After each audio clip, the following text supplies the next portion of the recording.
ఏంద్రా పెద్ద ప్లానింగ్ చేస్తున్నారు ఏందో. నా బర్త్డే ఉంది బావా, అందుకే పార్టీకి ప్లాన్ చేస్తున్నాం. మీరు కూడా రావాలి బావా. మరి ఏం చేస్తుంటారు మీ డాడీ బర్త్డేకి? ఎవ్రీ ఇయర్ సెలబ్రేట్ చేసినట్టే ఇయర్ కూడా గ్రాండ్ గా సెలబ్రేట్ చేస్తుంది బావా.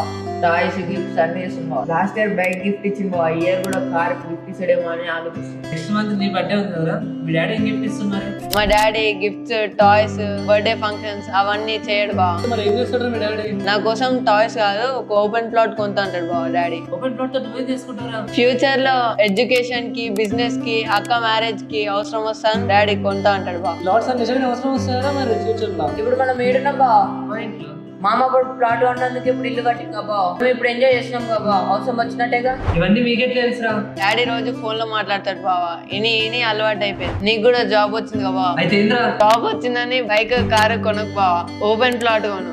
మామ కంటే పెద్ద ఇల్లు కట్టొచ్చు బావ. పిల్లలు కాదు పిడుగులు.